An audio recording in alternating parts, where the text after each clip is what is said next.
Star hotel ಊಟ ಆದರೆ ಇಲ್ಲಿ ಕಂಟಕ ಮತ್ತು ಸಂಕಷ್ಟ ಎದುರಾಗ್ತಾ ಇರೋದು ಜೀವಕ್ಕೆ.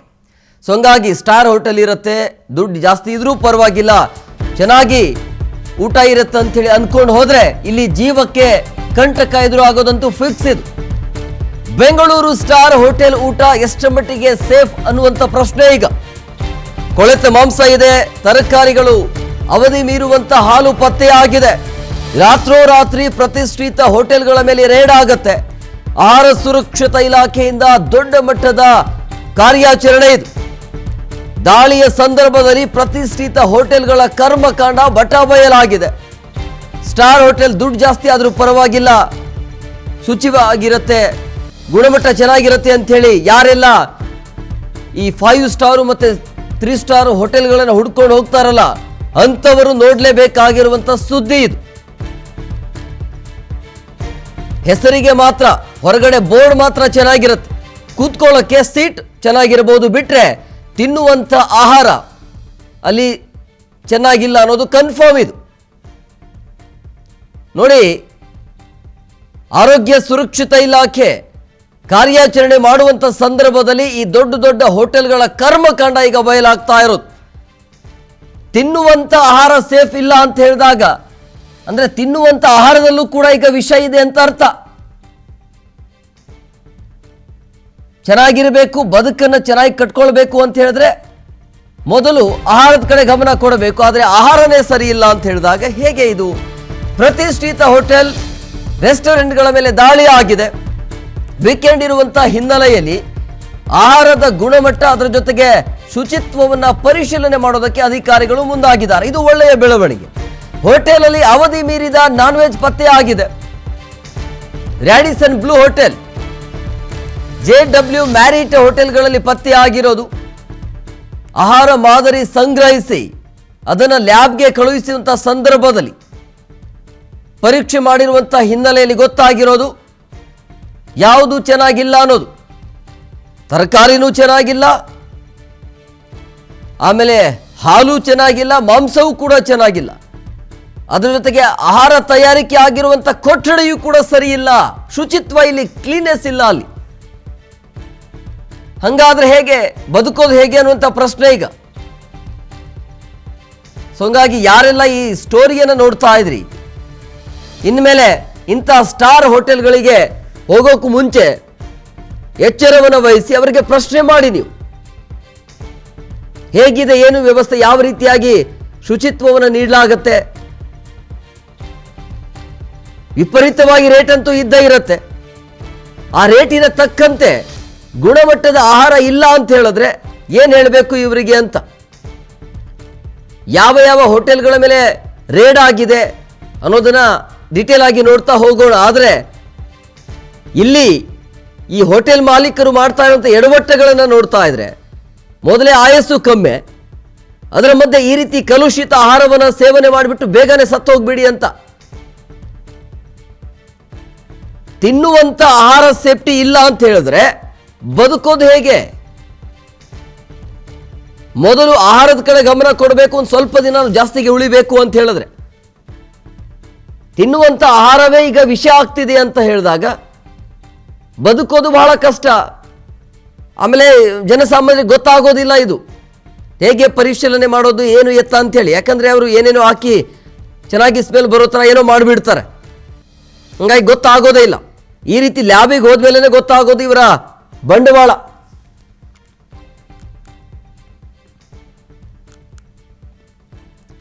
ಎಸ್, ನಮ್ಮ ಜೊತೆಗೆ ಈಗ ಡಾಕ್ಟರ್ ಪವನ್ ಅವರು ಕೂಡ ಜಾಯ್ನ್ ಆಗ್ತಿದ್ದಾರೆ.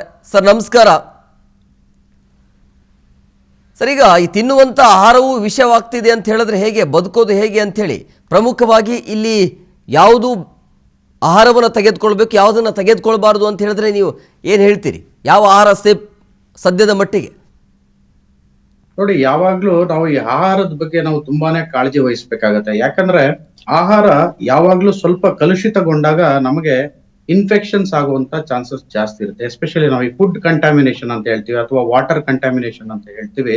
ಇದಾದಾಗ ನಮ್ಗೆ 4 ತರದ ಒಂದು ಕಂಟಾಮಿನೇಷನ್ ಆಗ್ಬೋದು.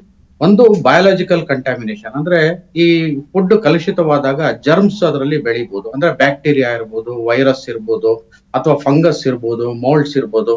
ಸೊ ಇವೆಲ್ಲಾನು ಕೂಡ ಕಂಟ್ಯಾಮಿನೇಟ್ ಆಗಿ ಇದರಲ್ಲಿ ಈ ಕೆಲವೊಂದು ಬ್ಯಾಕ್ಟೀರಿಯಾಗಳಿರುತ್ತೆ, ಈ ಕೋಲೈ ಅಂತ ಇರುತ್ತೆ, ಹಾಗೆ ಸಾಲ್ಮೊನೆಲ್ಲಾ ಅಂತ ಇರುತ್ತೆ. ಇವೆಲ್ಲ ಬಂದು ಸೇರ್ಕೊಂಡಾಗ ನಮ್ಗೆ ಜಾಸ್ತಿ ಈ ಹೊಟ್ಟೆ ಹಿಂಡ್ತಕ್ಕಂಥದ್ದು, ವಾಂತಿ ಆಗೋದು, ಹಾಗೆ ತುಂಬಾ ಸುಸ್ತಾಗ್ತಕ್ಕಂಥದ್ದು, ಲೂಸ್ ಮೋಷನ್ಸ್ ಆಗ್ತಕ್ಕಂಥದ್ದು, ಇವೆಲ್ಲ ಕಾಮನ್. ನಾವ್ ಈಗಾಗಲೇ ಈ ಟೈಫಾಯ್ಡ್ ಮತ್ತೆ ಈ ಲೂಸ್ ಮೋಷನ್ಸ್, ಎಸ್ಪೆಷಲಿ ಅತಿಸಾರ ಭೇದಿ ಅಂತ ಹೇಳ್ತೀವಲ್ಲ, ಸೊ ಇವೆಲ್ಲಾನು ಕೂಡ ಈ ಫುಡ್ ಬಯಾಲಜಿಕಲ್ ಕಂಟ್ಯಾಮಿನೇಷನ್ ಇಂದ ಆಗತ್ತೆ. ಇನ್ನು ನಮಗೆ ಎರಡನೇದು ಕಂಟ್ಯಾಮಿನೇಷನ್, ಫುಡ್ ತುಂಬಾ ಕಂಟ್ಯಾಮಿನೇಟ್ ಆದಾಗ ಈ ಫಿಸಿಕಲ್ ಕಂಟ್ಯಾಮಿನೇಷನ್ ಅಂತ ಹೇಳ್ತೀವಿ. ಈ ಫಿಸಿಕಲ್ ಕಂಟ್ಯಾಮಿನೇಷನ್ ಅಂದ್ರೆ ಯಾರು ಈ ಫುಡ್ ಹ್ಯಾಂಡ್ಲರ್ಸ್ ಇರ್ತಾರಲ್ಲ, ಸೊ ಇವರು ಈ ಫುಡ್ ಹ್ಯಾಂಡಲ್ ಮಾಡುವಾಗ ಸರಿಯಾಗಿ ಈಗ ಕೈ ತೊಳ್ಕೊಂಡಿಲ್ಲ, ಅವರು ಶುಚಿತ್ವ ಇಲ್ಲ, ಅಥವಾ ಅವ್ರಿಗೆ ಯಾವ್ದಾದ್ರು ಕಾಯಿಲೆಗಳಿದಾವೆ, ಸೊ ಅವೆಲ್ಲ ಕೂಡ ಸರಿಯಾಗಿ ಅವರು ಮೇಂಟೈನ್ ಮಾಡ್ಲಿಲ್ಲ, ಅಥವಾ ಯಾರು ಈ ಮ್ಯಾನೇಜರ್ಸ್ ಇರ್ತಾರೆ ಇವನ್ನೆಲ್ಲ ಸರಿಯಾಗಿ ನೋಡ್ಕೊಳ್ಳೋದಿಲ್ಲ, ಸೊ ಅವಾಗ ಕೂಡ ಈ ಫುಡ್ ಕಂಟ್ಯಾಮಿನೇಟ್ ಆಗುವಂತ ಚಾನ್ಸಸ್ ಇರುತ್ತೆ. ಹಾಗೂ ಸಾವಿರಾರು ರೋಗಗಳು ಒಬ್ಬರಿಂದ ಒಬ್ಬರಿಗೆ ಹರಡುವಂತ ಚಾನ್ಸಸ್ ಕೂಡ ತುಂಬಾ ಜಾಸ್ತಿ ಇರುತ್ತೆ. ಇನ್ನು ನೆಕ್ಸ್ಟ್ ನಮಗೆ ಇನ್ನೊಂದು ಬರ್ತಕ್ಕಂಥದ್ದು ಕೆಮಿಕಲ್ ಕಂಟ್ಯಾಮಿನೇಷನ್. ಈ ಕೆಮಿಕಲ್ ಕಂಟ್ಯಾಮಿನೇಷನ್ ಅಂದ್ರೆ ಈಗ ನಾವು ಫುಡ್ ಸ್ಟೋರ್ ಮಾಡೋದಕ್ಕೆ ಅಥವಾ ಬೇರೆ ಬ್ಯಾಕ್ಟೀರಿಯಾಗಳು ಬರದೇ ಇರ್ಲಿ ಅಂತ ಈ ಸ್ಪ್ರೇಗಳಿರ್ಬೋದು, ಅಥವಾ ಬೇರೆ ಪೆಸ್ಟಿಸೈಡ್ಸ್ ಇರ್ಬೋದು, ಬೇರೆ ಕೆಮಿಕಲ್ಸ್ ಇರ್ಬೋದು, ಇವನ್ನೆಲ್ಲ ಯೂಸ್ ಮಾಡ್ತೀವಿ. ಸೊ ಅವು ಕೂಡ ಈ ಫುಡ್ ಜೊತೆ ಕಂಟ್ಯಾಮಿನೇಟ್ ಆದಾಗ ನಮ್ಮ ದೇಹದೊಳಗೆ ಸೇರ್ಕೊಂಡು ಅವು ಕೂಡ ಡ್ಯಾಮೇಜ್ ಮಾಡುವಂತ ಚಾನ್ಸಸ್ ಇರುತ್ತೆ. ಇನ್ನೂ ಒಂದು ಕೆಮಿಕಲ್ ಕಂಟ್ಯಾಮಿನೇಷನ್ ಅಂದ್ರೆ ಈ ಫುಡ್ ಸ್ಟೋರ್ ಮಾಡೋದಕ್ಕೆ ನಾವು ಪ್ರಿಸರ್ವೇಟಿವ್ಸ್ ಏನ್ ಯೂಸ್ ಮಾಡ್ತೀವಿ, ಹಾಗೂ ಈ ಫುಡ್ ಕಲರಿಂಗ್ ಏಜೆಂಟ್ಸ್ ಅಂತ ಹೇಳ್ತೀವಿ, ಅಥವಾ ಟೇಸ್ಟಿಂಗ್ ಪೌಡರ್ಸ್. ಸೊ ಇವೆಲ್ಲಾನು ಕೂಡ ಜಾಸ್ತಿ ಇತ್ತೀಚೆಗೆ ತುಂಬಾ ಜಾಸ್ತಿ ಮಟ್ಟದಲ್ಲಿ ಇವುಗಳ ಯೂಸೇಜ್ ಆಗಿವೆ. ಇವು ನಾವು ಏನು ಸ್ಟಿಪ್ಯುಲೇಟೆಡ್ ಲೆವೆಲ್ ಇದೆ, ಈಗ ನಮ್ಮ ಇಂಡಿಯಾದಲ್ಲಿ FSSAI ಇರ್ಬೋದು, ಅಥವಾ FDA ಇರ್ಬೋದು, ಸೊ ಇವೆಲ್ಲ ಏನು ಸ್ಟಿಪ್ಯುಲೇಟೆಡ್ ಇದು ಕೊಟ್ಟಿರ್ತಾರೆ, ಸೊ ಅದರ ಲೆವೆಲ್ಸ್ ಅಲ್ಲಿ ಯೂಸ್ ಮಾಡಿದಾಗ ನಮಗೆ ಯೂಶಲಿ ಏನು ಕಂಟ್ಯಾಮಿನೇಟ್ ಆಗಲ್ಲ. ಆದ್ರೆ ಅದ್ರ ಲೆವೆಲ್ಸ್ ಗಿಂತ ತುಂಬಾ ಜಾಸ್ತಿ ಹೋದಾಗ ಇದನ್ನ ನಾವು ಕಾರ್ಸಿನೋಜೆನಿಕ್ ಅಂತೀವಿ, ಅಂದ್ರೆ ಕ್ಯಾನ್ಸರ್ ಕಾರಕ.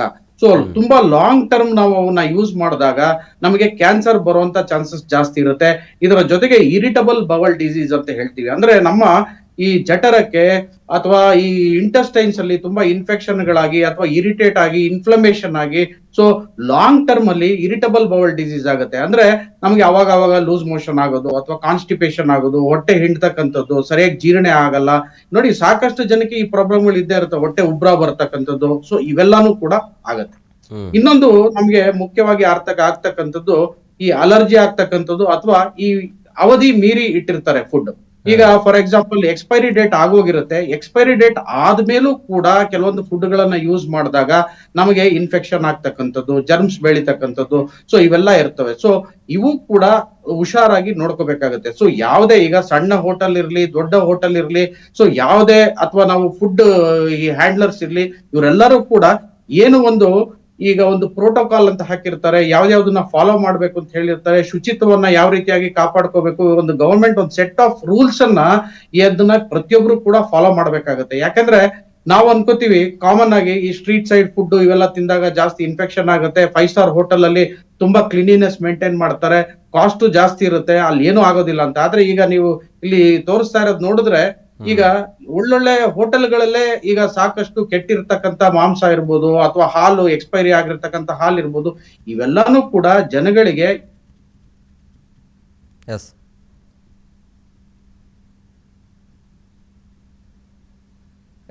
ಡಾಕ್ಟ್ರೇ ಕಂಟಿನ್ಯೂ ಮಾಡಿ.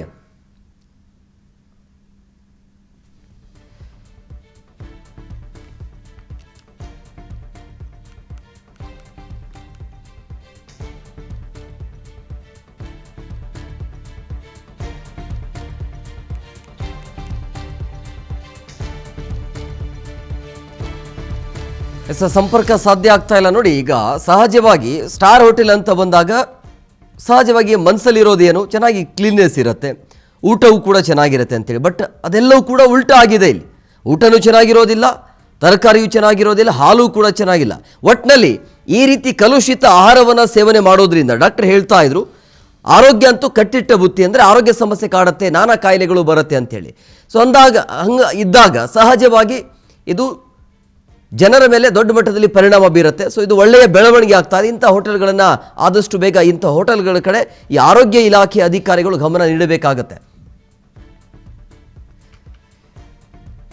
ಎಸ್ ಪವನ್ ಸರ್, ನೀವು ಹೇಳ್ತಾ ಇದ್ರಿ ಅಂದ್ರೆ ಈ ರೀತಿಯ ಕಲುಷಿತ ಆಹಾರದಿಂದಾಗಿ ಆರೋಗ್ಯದ ಮೇಲೆ ವಿಪರೀತವಾಗಿ ಸಮಸ್ಯೆ ಇರುತ್ತೆ ಅನ್ನೋದು.